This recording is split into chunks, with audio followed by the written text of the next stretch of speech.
Welcome to Nurture Small Business, Creating a Thriving Space, with your host, Denise Kagan. Denise is the president of DCA Virtual Business Support and has been a business owner for almost 20 years. DCA Virtual Business Support provides small businesses with an expert pairing of virtual administrative and marketing assistance to match your needs. Learn more at dcavirtual.com. Today's guest, Courtney DeRonde, is a CPA and co-managing partner of TDP CPAs and Advisors, a boutique advisory and accounting firm for small businesses and nonprofit organizations. Courtney is primarily responsible for the firm's vision and strategic direction.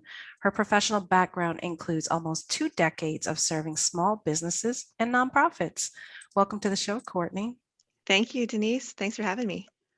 Well, I learned some very interesting things about you when we had our first discussion. So you've got an admirable travel goal. Can you tell us about that? Yeah, so my husband and I have a goal to make it to all 50 states together. So if I go for work or he goes hunting, that doesn't count. We want to go to all 50 states together, and we've got about 11 to go. So we've been married, it'll be 19 years this summer. And so, we've got 11 to go, and it's mostly like New England and a couple of Western states. So where are you located? So we live in Iowa, Des Moines, Iowa. Okay. So we're like middle of the USA. We love to road trip.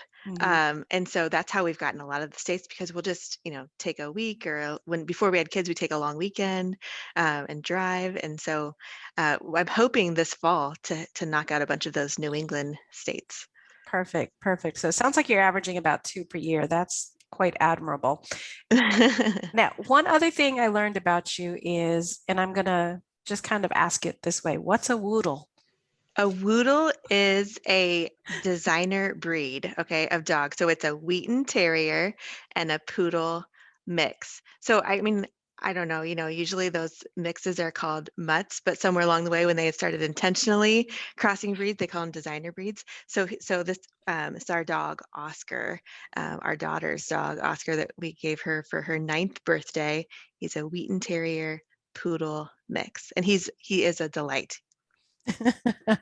I just found that interesting.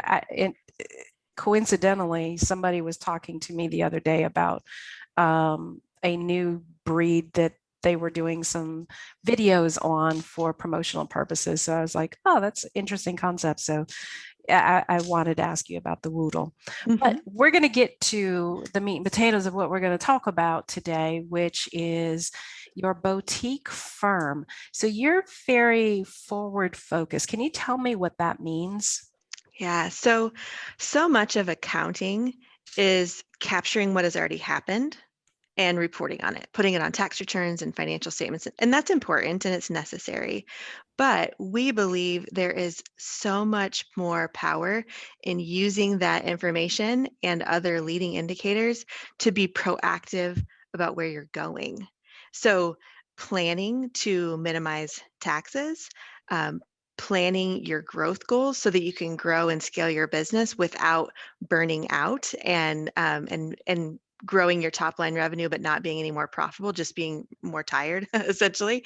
And so we believe that being forward thinking and proactive is a more powerful way to use that financial information. So we certainly do financial reporting and tax preparation, as long as lenders and investors and the IRS want that kind of information. It's valuable, but we believe there's more power in using that information in a more proactive way. So forecasting is a forward-thinking activity, but you almost always use past performance numbers to forecast.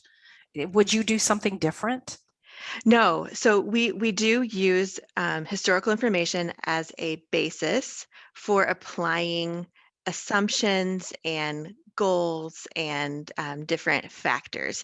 So really, the way we look at it, before we can be proactive and plan for the future, we have to have a foundation of accurate, timely financial information. So sometimes small businesses and nonprofits come to us and they want to do a forecast, but their bookkeeping is a mess. We're like, well, we can we can apply assumptions to bad data, but it's not going to be very meaningful or valuable. So we need to first get that foundation of accurate, timely financial information, and then we can use it not just for reporting what's happened, but also as a basis for those assumptions and what if scenarios that can be more exciting and more forward thinking and can really help you when you're trying to make decisions about where should I focus and how quickly should I grow, and what's the return on this investment, that type of thing. And do you do other consulting, say with forecasting, you're talking about goals. Do you do other work with small business owners around metrics and just, activities related to, okay, so if this is your goal, this is some of the things you need to do to get to that goal? We do. Yes, we do. So we work with small and medium-sized businesses, nonprofit organizations all across the country on developing KPIs, so key performance indicators. And we typically present this to them in a visualized dashboard. So our brains can just really interpret visual data more quickly than financial statements or tables or Excel files. And so those dashboards are filled with both leading and lagging indicators. So most of the things that you pull straight from the financial statements are going to be lagging indicators. It's just it's telling where you're at, the results of what's already happened. We also like to incorporate leading indicators so that you can be in tune with what is happening right now in our business. So what do we think the results will be? Well, there's still a chance to change them. And so we go through a process with our clients to think about the main areas of their business. Where are they just constantly fighting fires and running around, really dealing with most likely what are symptoms instead of underlying causes? What are those? And let's dig down to the underlying causes and start measuring and monitoring the activities at that level, not just the ending results. Because if you start measuring those activities, you can still make changes. Because you have visibility on it. So what are some of the the leading indicators that you might put on your KPI dashboard? Yeah. So one example, cash flow. So cash flow problems are common. It's one of the leading causes of small business failure. But cash flow problems are a symptom. There's some underlying issue in your business that's causing a cash flow problem. So what you would want to do is look into what are the underlying issues here. So one example might be that your cash flow is tight because you're not getting your invoices out soon enough. You're incurring all the cost to deliver the service or to deliver the goods, but you're not being mindful of how long it takes you to invoice your customers or how long it takes them to pay you. So a lot of times businesses will monitor the number of days in receivables that they have, but that's a lagging indicator. If you want to improve the timeliness of getting invoices out, you need to start looking at, well, how many days does it take us to get an invoice out to a customer? Does our process include invoicing them immediately? Is it 5 days later, 10 days later? Is it something that somebody has too much on their plate and they let it slide? If you figure out how many days does it take now and set a goal for lowering that and start measuring and monitoring how many days does it take, then you will start to see that lagging indicator go down. Same with collections. If the problem is on people are paying you too slowly, you need to figure out, why is that? A lot of times there's errors in invoices. So businesses will send out an invoice, clients are slow to pay because there's mistakes on it. So you need to focus on the underlying activity, accuracy of invoices, measure and monitor what percentage of our invoices don't get paid because there's an error, and start putting a measure around the quality or the correctness of your invoices. That's a couple examples where the big picture problem is our cash flow is tight, but you got to dig down into the underlying activities that drive those problems. Instead of just putting out the fire, you've got to actually figure out what's causing the fire and measure and monitor that. So would this be one of the blind spots that you refer to? Yes. So this is one of the blind spots. So we work with businesses at all stages, startup, growth, maturity. Um, in the growth stage in particular, there are 5 common blind spots that we see. And what I mean by blind spots is a lot of times you've been working so hard to grow your business and get to that next stage. When new problems and challenges start creeping up, it feels weird. It's like, well, I've been working so hard to get to this level, and now I've got this whole new set of problems that I wasn't expecting or anticipating. And so one of them is fighting fires. You're spending all your time putting out fires instead of preventing them. And I think, when you grow, you add more people, more activities into your business. It Mhm. becomes harder to figure out those underlying issues, and you can lose sight of whether or not you're fixing symptoms or the actual underlying causes. So you have to, really dig down into those underlying issues, or some people will call it upstream issues. Look upstream versus downstream.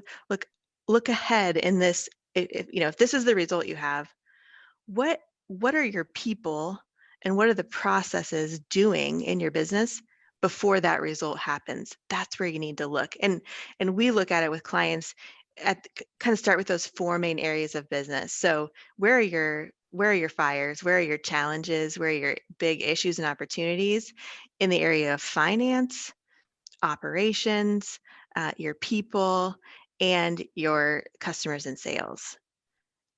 In those 4 big areas, there are likely challenges that you're facing. Figure out what those big issues are and then drill into those underlying issues or those upstream causes. That's one of the blind spots. Yes, fighting fires. Fighting fires. And I can tell you, as you are growing your business, that is the last thing that you want to be doing. You want to be, as a business owner, proactively, either selling if that's what your model is, or hiring if that's what your model is, or simply delegating those things to the right people to do those things, and just managing, depending upon what stage they are in their growth. Yes, absolutely. I completely agree. And I think sometimes, we get so busy in those activities and putting out those fires, and we don't take a breath and kind of step back and see what really is going on here. But I want business owners, entrepreneurs, leaders to understand this happens to everyone. It doesn't mean that you've messed it up. It means you're growing. Like, if this is happening to you, it's because you are growing, and you just have to be intentional about shifting that mindset to being focused on those leading indicators, not just the lagging indicators, so that you can prevent some of those issues going forward. Otherwise, it will stunt or at least stall your growth, because you'll just burn out 'cause there's too much to do.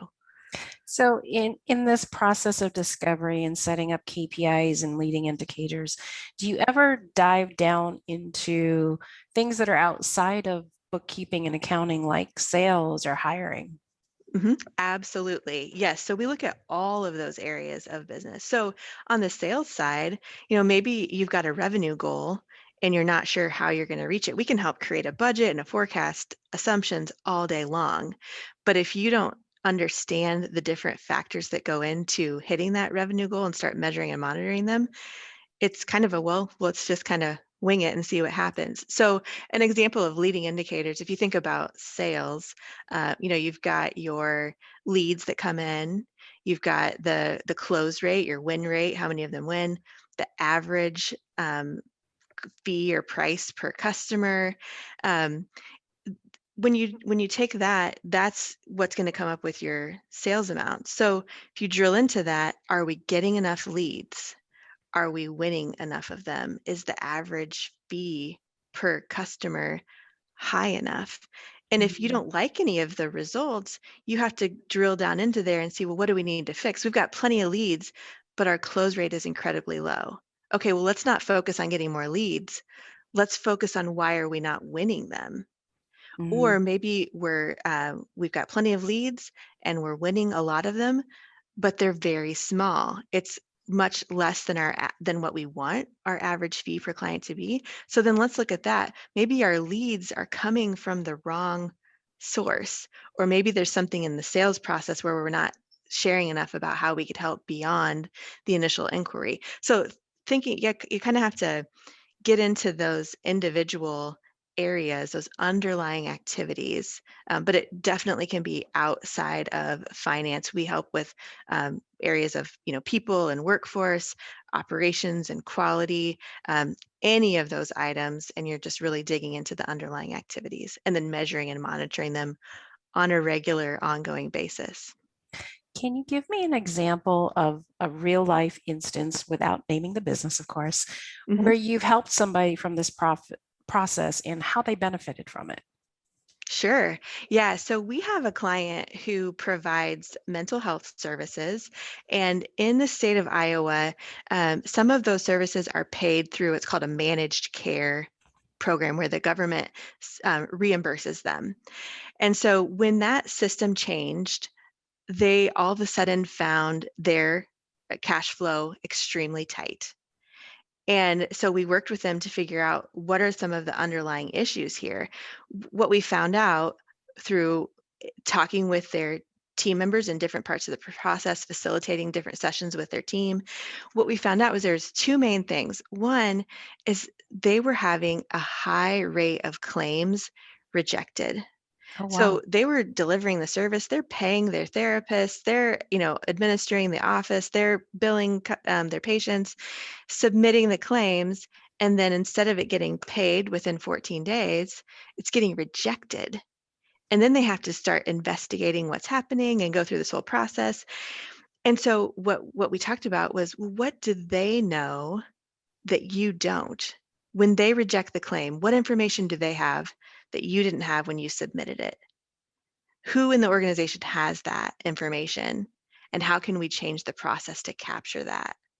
So that was one piece of the puzzle. The other one was the timeliness of getting the data in from when they're serving so many patients, the therapist didn't have time to capture all the data that was needed to finalize the billing to submit it. So we worked through that process. How can we change the process to get those notes and those codes in quicker? So what it meant for them, one, it completely reduced frustration within their team I'm because sure. they were pointing fingers Mm. at who's causing the problems here. So they realized, oh, I didn't know that messed you up in your job. I didn't know that it was so important that I did that. So it gave clarity around the priorities to the team. And then from a financial perspective, this cash flow issue was causing them to use their line of credit and pay hundreds of thousands of Oh, dollars of interest yeah. because of timing.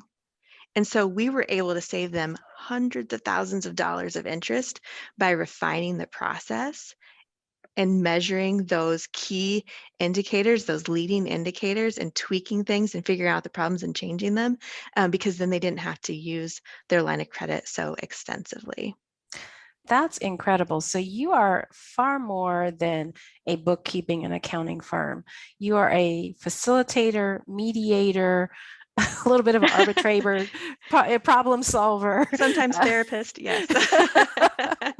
That's incredible. And all while still improving the financials because a lot of times small business owners really think of financials just as revenue. And there's so many more other factors that deal into that, having longevity with team members, processes that they do that could potentially save time. And that was a great example. I really appreciate that.